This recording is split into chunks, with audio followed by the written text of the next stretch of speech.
చిలుక పలుకులు పలుకుతుంది కేసీఆర్ బిడ్డ కవితక్క. ఎట్లా పలుకులు పలుకుతుందంటే, ప్రియాంక గాంధీకి ఏం అర్హత ఉంది, ఆమెని ఇక్కడ తెలంగాణ రాష్ట్రంలో నిర్వహించే ప్రభుత్వ కార్యక్రమాలకు ఏ విధంగా పిలుస్తారు అంటున్నది కవితక్క.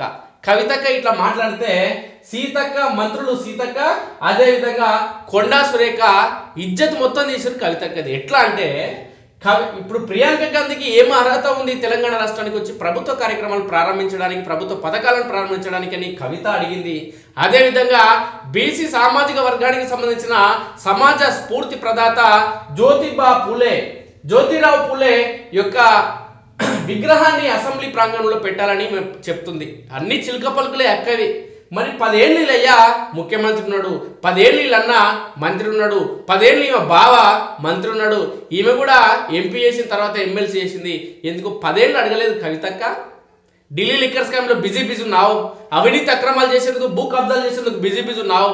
ఇప్పుడు పదవులన్నీ ఊసిపోయినాయి మీ ఇంటిలోకి కాబట్టి, ముఖ్యమంత్రి పదవి ఊసిపోయింది కాబట్టి, ఫ్రీ ఉన్నావు కాబట్టి, ఏదో తెలంగాణ ప్రజలపైన బీసీల పైన ప్రేమ ఉన్నట్టు చిలుక పలుకులు వలుతున్నావు అక్క. అందుకోసమే ఇక్కడ ఉన్నటువంటి కొండా సురేఖ కావచ్చు, సీతక్క కావచ్చు, సీతక్క ప్రశ్నించడం జరిగింది.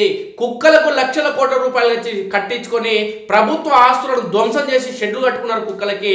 అంత దొంగలు మీరు, దొంగ కుటుంబం అంటూ సీతక్క అంటే కొండా సురేఖ అంటుంది.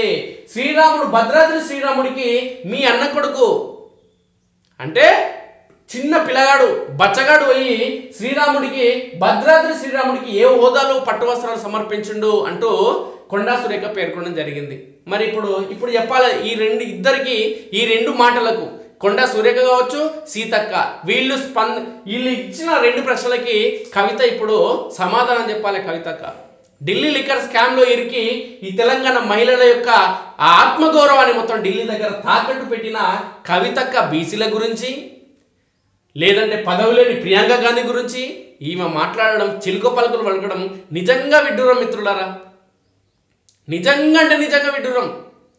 గురువింద అనుకుంటారంట, అబ్బాబ్బాబ్బా నా అంత కలరేది అని. కేసీఆర్ కుటుంబ సభ్యులు మాట్లాడడం కూడా గట్టనే ఉంటుంది మిత్రులారా. ఇవి చిలుక పలుకులు ఒకసారి చూద్దాం.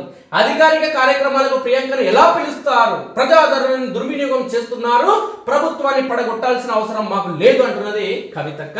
ప్రజాదరణని దుర్వినియోగం ఎలా చేస్తారు? కాళేశ్వరం ప్రాజెక్టు కట్టి తెలంగాణ వ్యవస్థలు మొత్తం నాశనం చేసిన దొంగ పార్టీ, దొంగ ప్రభుత్వం, దొంగ ముఖ్యమంత్రి మీ అయ్యా. నీకు పదవి ఇవ్వాలని చిలుక పలుకులు వలుకుంటా నా దొంగ ఏడుపులు వేస్తే మీ అయ్యా తీసుకుపోయి నిన్నే ఎమ్మెల్సీని చేసిండు. నువ్వు తెలంగాణ ప్రజల ఆస్తుల గురించి, తెలంగాణ ప్రజల భవిష్యత్తు గురించి, బీసీల గురించి నువ్వు మాట్లాడతావాక? మీ అన్న ఉన్నాడు కదా బీఆర్ఎస్ పార్టీ వర్కింగ్ ప్రెసిడెంట్, మీ అన్నను తీసి ఒక బీసీని పెడతావా? నీకు చేతనవుతుందా? ఎందుకు మీ నాయన ఒక బీసీని ముఖ్యమంత్రి చేయలేదు? దళిత సోదరుని ముఖ్యమంత్రి చేస్తాను మీ నాయన తెలంగాణ ఉద్యమం కొనసాగుతున్న సమయంలో పదే మాటలు చెప్పిండు మీ అయ్య. దొంగ మీ అయ్య, పచ్చి అబద్ధాల కోరు. తెలంగాణలో మీ అయ్య మాటలు చూస్తే తెలంగాణ సమాజం అంతా ఇట్లనే చెప్తారా? దొంగ మాటలు, రోజుకొక మాటలు అనుకుంటారు. కవితక్క మీ అయ్య ఎందుకు వేయలేదు బీసీని ముఖ్యమంత్రి? మీ అయ్య ఎందుకో ముఖ్యమంత్రి 10 ఏళ్ళ నుండి ఎందుకో జ్యోతిబా పూలే విగ్రహం ఎందుకు అసెంబ్లీలో పెట్టలేదు? నువ్వు పెట్టలేదు కానీ ఇలా కాంగ్రెస్ వాళ్ళని ప్రశ్నిస్తావు. కొంచెం ఉండాలక్క, కొంచెం మన కామన్ సెన్స్, కొంచెం బుద్ధి, కొంచెం ఇంకి దగ్గర అనేది ఉండాలక్క. మీ కుటుంబానికి అవి ఏమి ఉండవు. ఈ అక్క చిలుక పలుకులు ఒకసారి చూద్దాం. కాంగ్రెస్ పార్టీ కార్యక్రమాల కోసం సీఎం రేవంత్ రెడ్డి ప్రజాధనాన్ని దుర్వినియోగం చేస్తున్నారని బీఆర్ఎస్ ఎమ్మెల్సీ కల్వకుంట్ల కవిత ఆరోపించారు. 500కు గ్యాస్ సిలిండర్ హామీ అమలుకు ప్రభుత్వ పరంగా కార్యక్రమాన్ని ఏర్పాటు చేసి కాంగ్రెస్ నేత ప్రియాంక గాంధీని ఆహ్వానిస్తామని సీఎం చెప్పారని, ఆమెను ఏ హోదాలో అధికారిక కార్యక్రమాలకు పిలుస్తారని ప్రశ్నించారు. జార్ఖండ్ ఎమ్మెల్యే క్యాంపు కోసం అయ్యే ఖర్చులు కాంగ్రెస్ భరిస్తుందా లేక ప్రభుత్వ నిధులు వెచ్చిస్తున్నారో చెప్పాలని డిమాండ్. నువ్వు చెప్తే ఓడింటాడాక, నువ్వు డిమాండ్ చేస్తే సమాధానం చెప్తారు. నువ్వు పెద్ద మోదగారి దిగొచ్చినావని. ఢిల్లీ లిక్కర్ స్కామ్ గురించి మాట్లాడక్క. ఎందుకు ఢిల్లీ లిక్కర్ స్కామ్ నీకు నోటీసులు వచ్చినాయి? ఎందుకు అవినీతి అక్రమాలకు నువ్వెందుకు పాల్పడ్డావు? ఒక మహిళ అయ్యుండి లిక్కర్ స్కామ్ చేస్తావు నువ్వు. దాని గురించి మాట్లాడు. బీసీల గురించి మాట్లాడే నైతిక హక్కు నీకు కనీసం లేనే లేదు. ఈ అంశానికి సంబంధించి మాట్లాడింది కొండా సురేఖ. రేవంత్ రెడ్డిని ప్రశ్నించే నైతికత నీకెక్కడిది? భద్రాద్రి శ్రీరాముడికి నీ అన్న కొడుకు ఏ హోదాలో పట్టు వస్త్రాలు తీసుకువెళ్లాడు? ఎమ్మెల్సీ కవితపై కొండ సురేఖ ఆగ్రహం.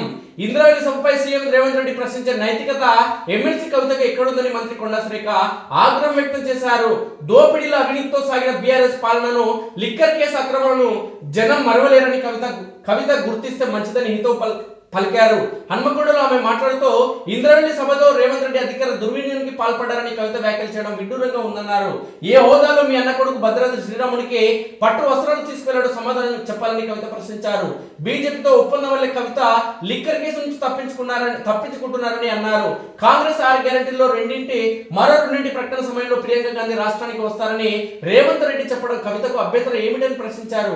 అధికారంలో ఉన్నప్పుడు కవితకు మహాత్మా జ్యోతిబా పూలే విగ్రహం ఏర్పాటు సంగతి గుర్తుకు రాలేదా? ఆమె లేకుంటే ఢిల్లీ లిక్కర్ స్కామ్ తో పాటు లిక్కర్ తాగి పడుకుందని కొనలో కొండ సురేఖ పేర్కొన్నారు. ప్రియాంకను ఎవరు అడ్డుకుంటారో చూస్తామంటూ మహేష్ గౌడ్ పేర్కొన్నారు.